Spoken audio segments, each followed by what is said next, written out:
Alright, match number 5, Prowess, the 13th Prowess League, we're uploading to YouTube.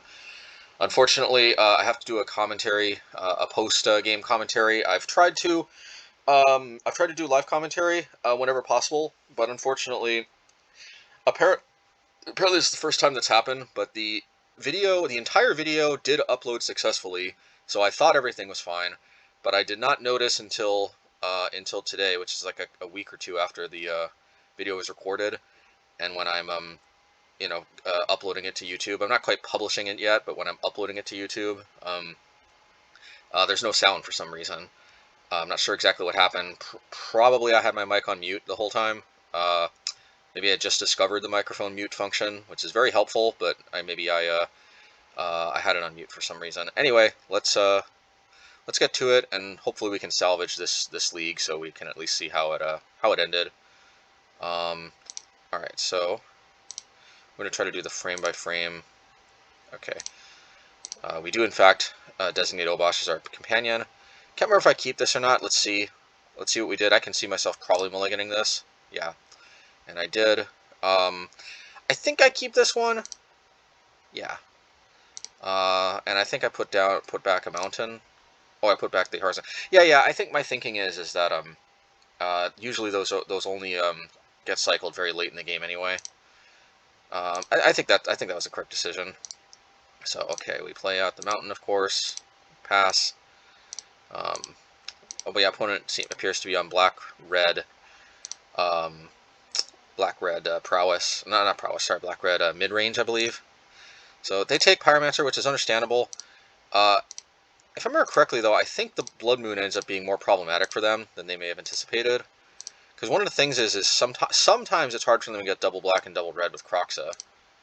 So there is a lot of merit to jamming the Blood Moon. Oh yeah, maybe they just... Oh, yeah. So let's see if my memory serves me correctly on how this game goes. I think I just jammed Blood Moon here. And again, like, it seems like it really wouldn't be at its best. But you know, just in my experience, yeah, sometimes... Plus we just curve out very nicely here, and we can deal with the Dark Confidant too. Okay, yeah. So they brought Dark Confidant back with Unearth, and we get Bomat Courier. Bomat Courier is kind of like our own Dark Confidant, so I don't feel particularly in a rush to blow this and find an answer, because in theory they're under equal pressure to find an answer. Unfortunately, they did. But then we get a clean 2-for-1 right now, because they have to use a Lightning Bolt on Courier. And we get to draw a card. Although, let's see. Oh yeah, you know, a little tip for dealing with Monastery Courier, a lot of times it's correct to bolt on upkeep, because we would have had to have lost our land there. Instead, we get a clean 2-for-1 by just being able to sack in response to Lightning Bolt. And I think we also get to light up the stage here. It's very... Oh. Huh. Alright, I guess I can see the merit to that, too. It's a little odd. I would have thought I'd light up the stage, but, you know, I think this ends up working out anyway. It's funny sometimes going back and seeing your plays. I guess my thinking was they were stuck on 2 lands. I want to just get them dead as soon as possible. And maybe that was actually the correct decision, even though I'm second-guessing myself now, like a week or two later. I mean, they continue to be mana screwed, and I definitely dish out a ton of damage. I'm definitely taking a different route here, though, than I think like I normally do, because normally I'd probably just light up the stage and look for an answer. Yeah, you know what it is? That's exactly what it is, and I think I'm actually correct in the gameplay rather than post facto commentary like now. They were low enough in life total, and they were mana screwed enough that I think I switch gears, and I'm just like, all right, well, I'll just let their Dark Confidant finish them off for me. And, you know, especially with the Bonecrusher also guaranteeing that they at least take 2 if they deal with it, and they still have the Soul Scar to deal with. Yeah, I just, at a certain point, I think I just noticed that they didn't seem to be having removal somehow for my creatures, so I'm just like, okay, I'm just gonna finish them off. All right, so that's interesting. Yeah, let's go to the next one. Alright, Game 2, and let's see, Game 2 of Match 5 for Prowess League 13. Let's Let's see how this one plays out. I think I remember I designate Obosh. I do. I'm being a little facetious, but you know, and of course that hand didn't have any land, so I had to mulligan that. But anyway, yeah, one of these days we'll probably forget to designate Obosh, even though we have it. Hasn't happened yet, you know, thank goodness.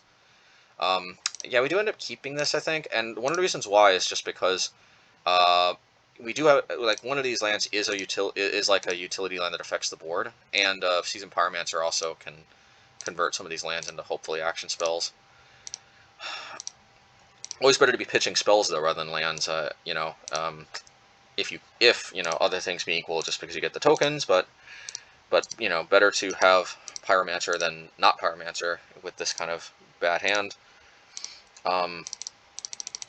Yeah, not off to a good start, but let's see. Cling to Dust right here is pretty bad for them, because yeah, they don't even bother going for it because they realize I can just remove their Unearth in response. So that must have felt pretty bad for them. You know, one line we could take here. I don't think I do, but we could just charge Blast Zone. Yeah, we just go for Obosh, which I think makes sense.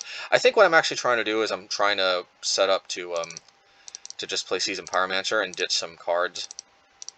I could be wrong about that, but yeah, I think I ditch a Mountain here, or I ditch the Fire Islet. That's it. Yeah, that makes sense for the same reason that I shipped it back before. Getting so horribly mana flooded here. Yeah, that's okay. I guess yeah, no reason not to get in some quick damage too. I do find that it's interesting. They don't make me sack a creature. They go after my hand again. I guess it's because they have a removal spell. So yeah, so we go after Liliana, and I guess now I charge Blast Zone.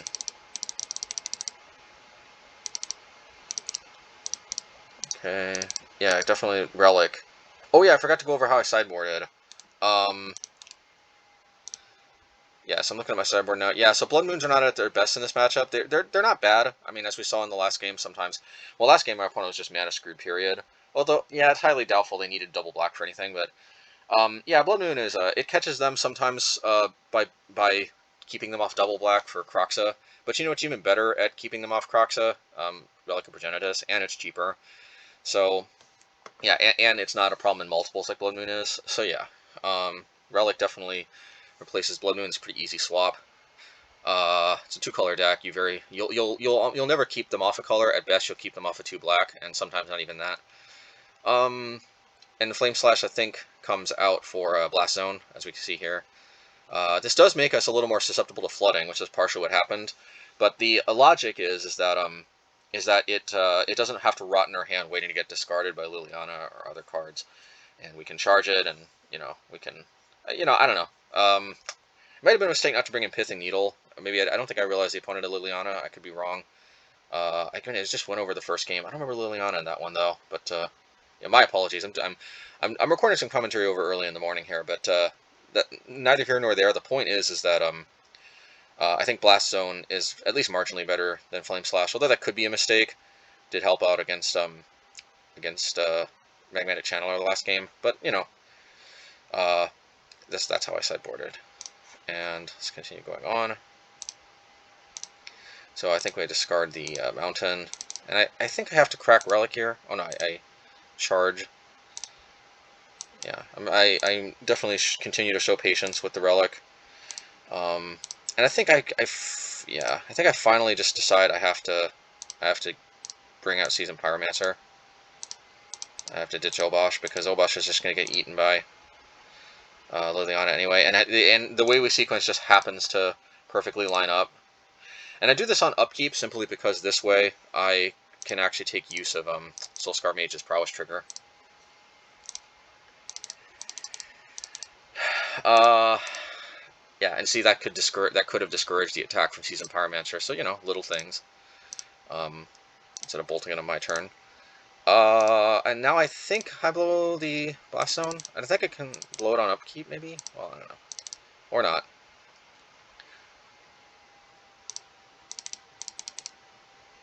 So I get rid of my tokens. Oh no.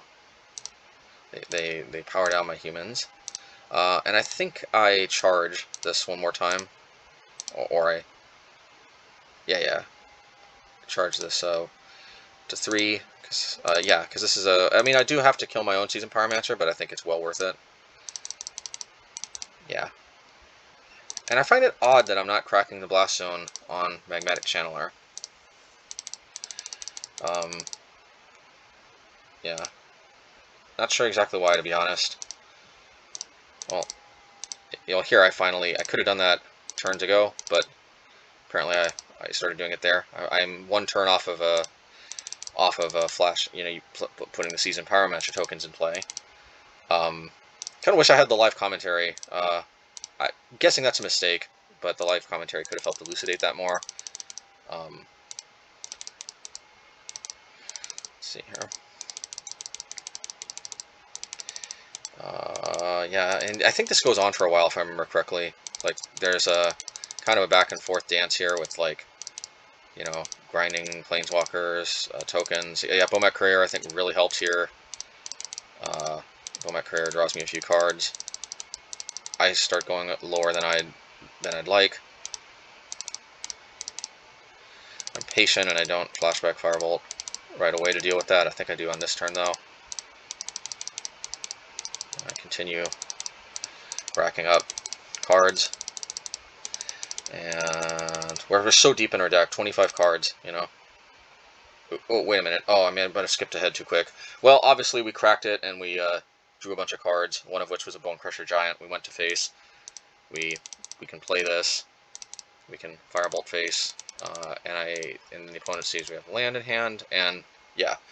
And then nothing happens. I mean, that's basically how it goes. Like, as we can see, that right there is the power of Bomat Courier. Bomat Courier, I mean, sure, like, we might have been able to win without it, but Bomat Courier is what pulled us ahead.